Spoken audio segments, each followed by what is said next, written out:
You guys, my election anxiety is through the roof. My cheek just keeps like twitching. It's not good.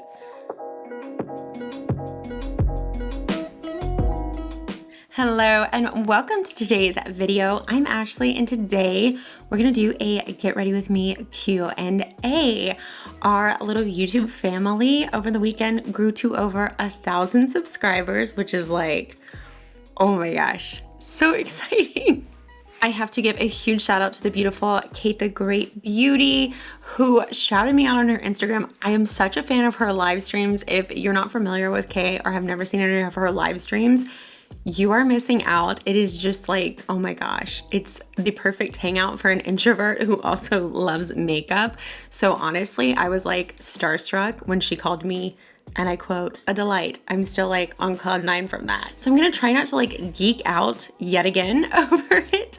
But I thought that since we did grow a lot over the weekend, it would make sense to do a Q&A so that if you're new, you can get to know me a little bit better. And if you've been here, then you too can get to know me a little bit better. Before we get into the Q&A, double check, make sure that you're subscribed, give this video a thumbs up. That is my love language. So if you want to tell me you love me, that's how you do it. Also, it gives you the chance to enter my monthly giveaways. So, all right, let's get into the makeup and the Q&A. By the by, if this is your first Get Ready With Me of mine that you're watching, I will put all the products up here on the screen and I will also list them in the description box below. I used to stop and talk about the products when I was doing like China Get Ready With Me's, but I don't have the attention span for that. So they will be up here on the screen and also in the description box below. All right, let's begin. All right, so the first question is, how did you first get into makeup? Which is a really good question. I actually kind of always love hearing the answers to this question. So I'm kind of glad someone asked that.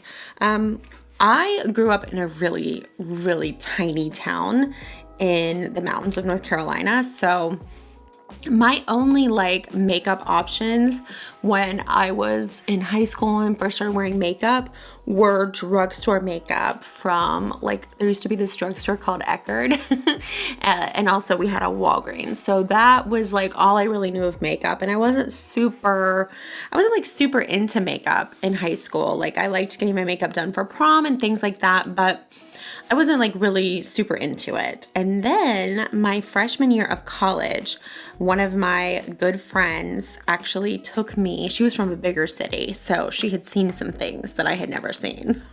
And she took me to an Ulta. And I was, oh my gosh, you guys, I was hooked. I remember the first time she took me to Ulta, I was a freshman in college, which I was a freshman in college in 2008, like when the recession hit. So I remember like I was given like a student credit card, like someone was on campus giving those out and it had like a $500 limit. It was, I say like, I mentioned the recession because I know that like back in the day, my parents have told me stories of like their first credit cards. Like they had like thousands of dollars of credit because I guess people used to just give credit away back before that 2008 recession. So anyway, I still thought that $500 was a huge amount. And I remember going to that Ulta with my friend, her name's Maggie. And I literally was just like, I maxed out that card. I bought so many things. I was so just enamored immediately. And what ended up happening was the next couple years of my life were hell, to put it to put it nicely. I fell into a really bad abusive situation.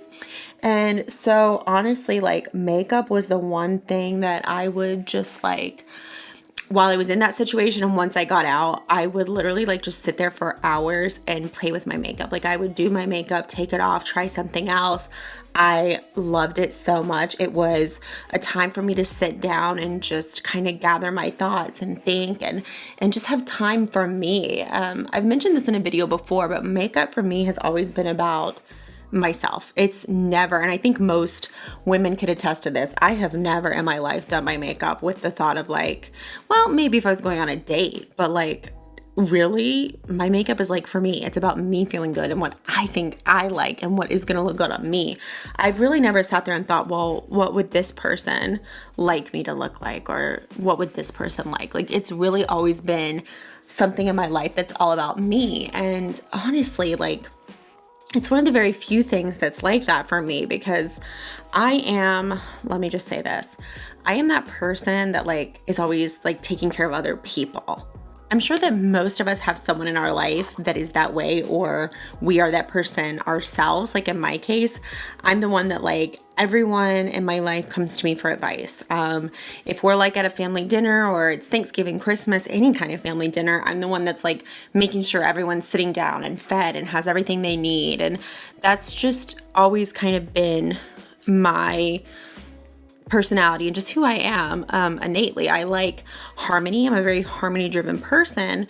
And so I found out that like early on in life, I figured out like, you know, or I always thought that like if I take care of everyone, then they'll be happy and then I can be happy. I'm definitely one of those people, like the expression, if you're happy, I'm happy. Like that's almost like my motto in life, really. I really like for everything to be in harmony. And so I really do spend a lot of my time and energy just making sure that other people are taken care of. So for me, makeup was like this outlet of like, oh, I can take care of myself and this is for me and I can do this for me, and just sit here and, you know, back when I was 19, 20 and in a bad space, it was like, I can just sit here and, you know, think through what's going on and kind of process. And even once I was out of that situation, it took several years to kind of heal from. And again, it was just something that I could sit there and really process. And it's still that way for me today. Like I sit and do my makeup, and if it's just me and I'm not talking to the camera, and even when I am, I'm just kind of sitting there like talking through life and thinking through things. And, you know, I don't know, it's just such a positive outlet in my life and something that I love so much. And I know a lot of people feel the same way. So yeah, that's how I got into makeup. My my freshman year is actually one of my hometown friends' roommates who I became good friends with. And she took me to an Ulta, and I have literally never looked back. I love makeup. I you know, it's my thing. I also love cooking. That's also my thing, but I don't talk as much about that on this channel. So yeah, random fact. The next question is weirdest possession you own. I actually love this question. And when I first saw it come through, I had to like think about it for a second. And I've determined that I don't still own it, but I think the weirdest possession of mine is I owned a strobe light. Back around 2000, I owned a strobe light. My brother and I didn't just like own a strobe light. Like we used the strobe light. My brother and I would like use it to create like ambiance for like, I don't know, random parties we had with just each other. Like growing up, I have two brothers. And so those were like my best friends. And, you know, I think if you have siblings, you know, you just like, you do everything with them because you're stuck with them in a house. But yeah, so I mean, we had a strobe light and it had like different like little sheets of plastic or like this filmy plastic so that you could change the color of the strobe light. I don't understand why someone purchased us a strobe light. Like I look at it and I'm like, in hindsight, that's kind of odd. And it's so funny. I'm like literally tripping on my words, and I'm getting Invisalign this week, you guys, or next Monday. I'm getting Invisalign, and I'm already like sitting there like worried about how hard it's going to be to adjust for me to speaking with it, because already I kind of like bite my tongue and my lips sometimes because my mouth moves faster than my brain sometimes. So stay tuned for that, because it's going to be really interesting to see me try to articulate my words while I have my invisible braces in. But I'm actually really excited. It's something I've wanted to do for, oh my gosh, probably like a couple years now, and I've just put it off. I had braces when I was a teenager. I had braces for 14 months. My top teeth have always been straight, but I had a little bit of an overbite and my bottom teeth are crowded. And what happened is I had a little butterfly retainer on the back of my bottom teeth. And when I was in college, it came out on a Tootsie Roll one day, and my orthodontist was like, oh no, it should be fine. Your teeth should be in place now, and they shouldn't move and crowd back because you've had your wisdom teeth out and da-da-da-da-da. Basically, he told me it was going to be fine. It wasn't fine. They're crooked, and it bothers me. So I'm really excited that I'm going to get those straightened out. And the good thing is, because my teeth, my bite is good, and really there's just a little bit of crowding right there, but I have plenty of space in the back of my mouth. So it's supposedly only going to take 3 months, which is positive. I'm really excited about that because, oh my gosh, you have to keep them in like 23 hours a day or 22 hours a day. So you have like 2 hours total over the day to eat, which is going to be hard for me because I'm a grazer. I really like to graze. Like, that's why I love charcuterie and cheese boards so much, because it's like snacking on snacking. So yeah, that's going to be a little bit of a difficult experience for me. Next question. Oh, this one's going to make me sad. Celebrity death that affected you the most. So, okay. When I was young, when I was like maybe 13 or 14, I can't remember exactly, the Pope died. That one was hard. Pope John Paul II. I don't know if he would count as a celebrity, but I remember I was very upset for quite a while about him passing, because he was just so lovely. But then like recent and like actual, I guess like what would be considered a celebrity to most people would be Anthony Bourdain. I don't know if you've ever seen the shows. He had several shows. He used to have one on Travel Channel called No Reservations. And then at the time he passed, he had a show on CNN called Parts Unknown. It's basically a travel show. It's a travel show, but like there was a lot of like social commentary in it, because, you know, he would go to these different countries and even different parts of the US, and he would sit down and talk with people, and they would share like their food. It was very much like, oops, just threw my sponge. So it was very much like he would like sit there and eat with people and eat like their native cuisine and things like that, and talk to them about, you know, life and their culture. And it was just so fantastic. It was just he really was one of those people, you know how some people, they just have like a very unique voice, and the way that they are is so, I mean, he was very pithy and witty, but at the same time, like there was always like a very, maybe not pessimistic, but like pragmatic leaning on skepticism. It's so hard to describe, but he's just a very unique person. And the thing is, my husband and I, for like the first couple years that we were together, we were in a long distance relationship. And so we would go places like every couple weeks together. I would say like at least 2 to 3, probably like 2 to 3 weekends a month, honestly, we would travel to see each other. So he would either, you know, come to North Carolina, or I would go to Philadelphia, or we would go, you know, to New York or New Jersey. Like, we would just go places. We liked weekend trips.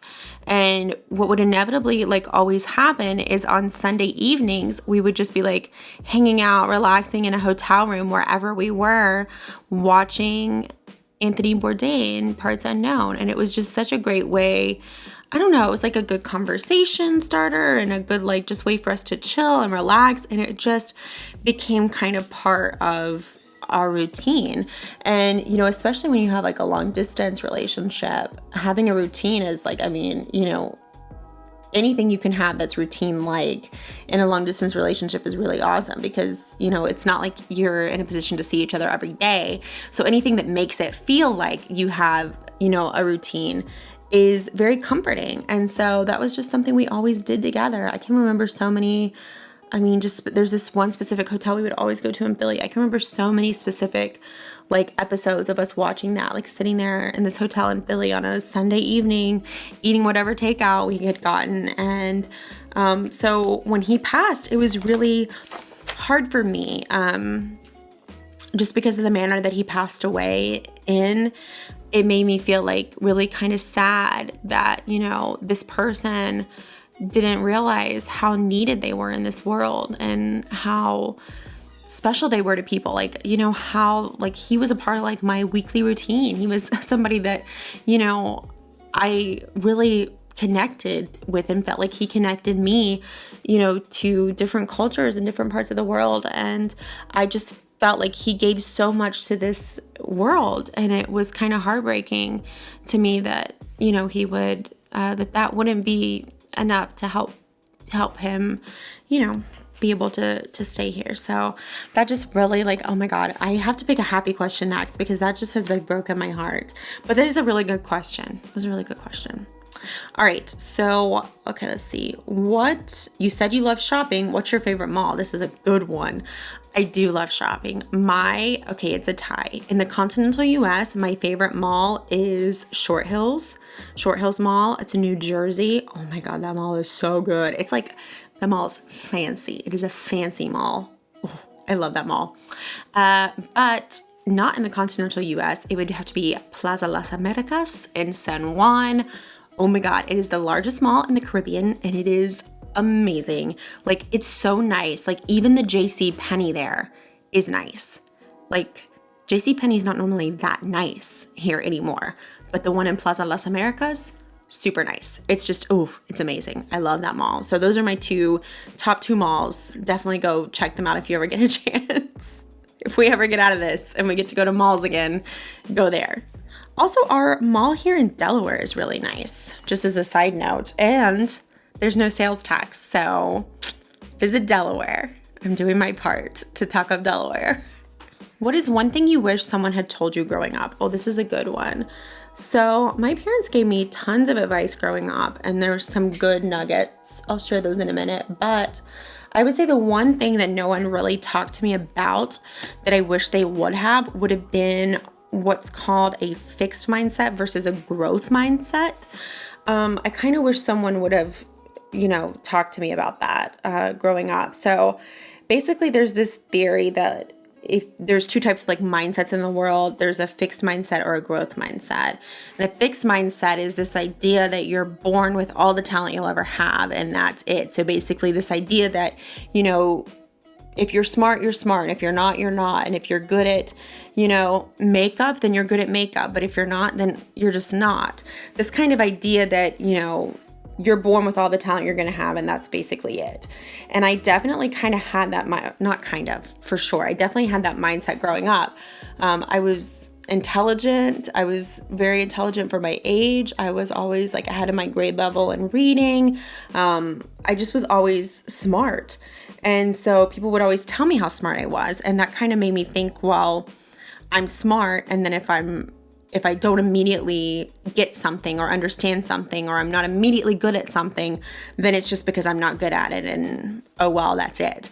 And I definitely had that mindset. And so I wish someone would have told me that that's not the case, that like sometimes you're not gonna understand something right off the bat, and that's okay. That doesn't mean that it's a lost cause. I definitely had that, and you see it in a lot of girls with math.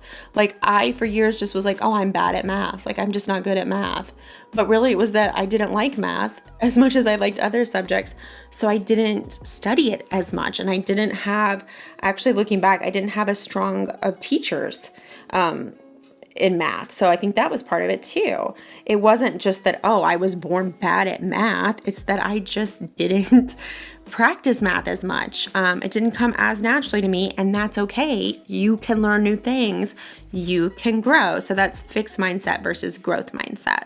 And again, I wish someone had told me about that, because I definitely for years kind of had this idea, and I would be so hard on myself if I didn't immediately get something, because I was like, well, I'm smart. I should get this. I'm smart. Why don't I understand? Like, it definitely was like kind of a crisis for me at times, especially when I got to college, because things got harder and I felt like really bad about myself when I wouldn't immediately get something, and when I needed to actually study, because I never needed to study in high school. I made great grades and never even needed to study. And then when I got to college, I was like, oh my gosh, like why is it that I don't immediately remember and understand all these concepts? And it was because I needed to study and learn and grow. So I definitely wish that someone would have told me that growing up. I wish that someone would have kind of guided me into, it's okay if you don't immediately get something. If you don't immediately understand something, that's okay. Because I think definitely it was really damaging to me at times to have this mindset of, well, I have to be good at stuff immediately, and if I'm not, then I failed. That brings me to the next question, which is, what is the best advice you ever got? So the best advice I ever got from my dad, I'm going to do one from my mom and one from my dad, because it's hard for me to kind of limit it. So the best advice I ever got from my dad was, wherever you go, there you are. which basically means that, you can, he means it literally. And also it means like, you can run away from things. You can, buy yourself really nice things. You can do tons of stuff in life. But wherever you go, whatever you do, whatever you buy, the problems that you have with yourself are still going to be there. And that was really good advice because here's the thing. I was always one of those people that it was like, if I felt trapped or like something was like going wrong, my immediate instinct was to like get out of there, like run, go, run away. And, for years I was like trying to run away from things, not realizing that what I really needed to do was work on the things that I needed to work on and work through the trauma that I needed to work through. And so, yeah, I think that is like some of the best advice I have ever gotten. And I repeat that advice all the time because I so wholeheartedly believe it. And then the best advice I ever got from my mom, which I think is so true. And it's something that anytime someone asks me for advice, I give them my advice and then I end it with this, which is, people can give you advice, but at the end of the day, you're the only one that has to live with the advice that you take. And I think that's really important because I think in life, a lot of times people are going to have great intentions to give you advice. And sometimes they're going to give you good advice that you should take, and maybe you do. And sometimes they're going to give you a good advice that maybe you're not ready to take. And so it just doesn't work out. And that's okay too, because here's the thing. You are the only one that has to live with your actions unless you're doing something bad to someone else, in which case don't. But most times you're the only one that's going to have to live with the things that you've done, usually. So, you really need to be careful about the advice you take, and don't take advice just because someone else is giving it to you. Really think about what you can live with and, your actions, because again, you're the one that has to live with the things that you do. So I think that's a really important point. What is your MBTI? I had to look this up, but I actually know it. I just had to look up the acronym. So MBTI is Myers-Briggs something. A lot of good looking it up did, because I don't even remember. Myers-Briggs type identifier. I don't know. Basically, it's like it's like that big personality quiz you take and then you get 4 letters. So I do know what mine is though, very intimately, because mine is a very introspective one. I am an INFJ, which is known as the advocate type. Ooh. So basically my type is I'm introverted, intuitive, feeling, and judgmental. But these aren't negative things. Like when it says, or judging, not judgmental. But these aren't, like, none of this is negative. It's just like basically how you interact with the world. And the long and short, and basically all you need to know is that I'm very introspective, I'm very intuitive, and I basically live inside my own head rent-free. Lucky me. This is very true. I'm a very, the things that I notice it most about is that I'm just a very in my own head kind of person. I'm always kind of processing. If that's the way that I approach the world. I'm someone who often goes with my gut feeling, because usually what happens is I'll have a gut feeling, and what it is my mind has been processing something all day just subconsciously, and then it's it dawns on me, and I just have really good gut feelings, and I'm very intuitive about a lot of things. And again, that goes back to what I was talking about the whole harmony and wanting harmony on everything. Have you ever been in a situation where you just had an argument with someone, or you're in a room and 2 people have just had an argument, and then a new person walks into the room, they have no idea what's going on, and they just are hey guys, what's up? And they just go along their business, and it's super awkward because this person's just walked in and they have really no sense of what's been going on and how awkward the situation is. I'm the exact opposite of that person. If I walk into a room and anyone has been arguing, anyone has a problem with anyone, even if they haven't even told anyone they have a problem with them yet, if they're just keeping it to themselves, I immediately pick up on that conflict, and I'm I don't like it. I don't like conflict. I want to get it I want to get it out. I will do whatever it takes to make people stop being at conflict and start being harmonious so that I can live my life in harmony and not be stressed out, because I am very conflict averse. I am so conflict averse, you guys. The next question is, what is the last dream you remember? Oh my God, this is kind of sad. The last dream I remember, I had a dream that my mom and my grandmother, my mom's mom, surprised me and came to Delaware to visit me. And that was the last dream I remember having. That was not last night, it was the night before last. And I remember I woke up kind of sad because I had really wished that it was real. I really have missed my family during all this. It's like super hard for me. I have always been really close, especially with my parents and my brothers, like my immediate family. I feel like my immediate family is closer than like anyone else's that I know besides my husband. And I think, again, that's something I really connected with my husband on almost immediately, was just that he's really close with his siblings and with his parents. And that to me is huge, because family is really important to me. And so it's really important to me that, you know, the person I'm with share that principle, that value, if you will. So, yeah, it's been kind of sad to be without them. So that was the last dream I remember, is that my family surprised me by visiting me. But alas, it was just a dream. Ooh, Christmas question. What is your favorite Christmas movie? Oh my gosh, you guys, I have so many favorite Christmas movies, but I have to tell you, starting around mid-November, every single day I will watch the movie Christmas Vacation.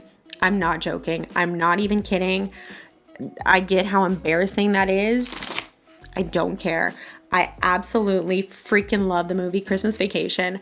It brings me so much joy, and I will just sit there, like while I'm working, I will have it on in the background. I have worked from home for quite a while. Like even before I had my daughter, I worked from home most days. So I just will put Christmas Vacation on in the background, and I'm working and Christmas Vacation is going on in the background. I absolutely love that movie so much. Close behind would be like A Christmas Story. I love A Christmas Story. That's classic. I love the movie The Family Stone. If you've never seen that one, it is so good. Oh my gosh, it's such a good movie. It's a little bit like bittersweet and sad. It's definitely like family meets Christmas. It's a really good movie, even if it's not Christmas. But I don't watch it that much because the ending does make me sad. I love The Grinch. I love Frosty. I mean, I love like the original Grinch. I love the remake Grinch. I love the Pixar or whatever it was, animated like Grinch. I love that one too. I love every Grinch. I love like every Christmas movie. Harry Potter can be a Christmas movie. If it's Christmas, I love it. I will watch Hallmark Christmas movies. I will watch Lifetime Christmas movies. I will watch anything Christmas because I love Christmas. I love Jesus. I love Christmas trees. Christmas is my jam. We're going to take a break to do lip liner. I cannot talk while I do it, but that never stops me from trying. All right, last question. What is your zodiac sign? My zodiac sign is Cancer. So I am super sentimental, very moody and emotional, but also very loyal, very loving, very family driven. I'm a very typical Cancer, but then also my ascendant is Taurus. So I'm also very stubborn. So I get all the best parts, right? I'm trying to decide if I want to put on lip gloss to finish out this look. I kind of like this lip, but I think I do want a little bit of gloss on. I think I'm going to use this one from M Cosmetics, and this is Aurora, just to change it up a little bit. I feel like it turned out very rosy here. Ooh, I really like how my makeup turned out today. This base is like really nice. I did do a mask last night, so I think it might be that my skin is like doing a good job. Ta-da! The final look. We are finished. This was so much fun. Thank you to everyone who submitted questions. Oh my gosh, I love just trying to get ready with me. That's why I do so many of them, because it's just fun to like sit down, do our makeup, chat, and I really enjoyed answering these questions. I hoped it helped you get to know me a little bit better, and I hope that you enjoyed this video. Let me know in the comments below, what video would you like to see from me next? I love suggestions, requests. It helps me kind of like compile compile my thoughts and my schedule. I thank you so much for spending a little bit of time with me. I hope to see you in my next video. Until then, you take care of yourself. Bye.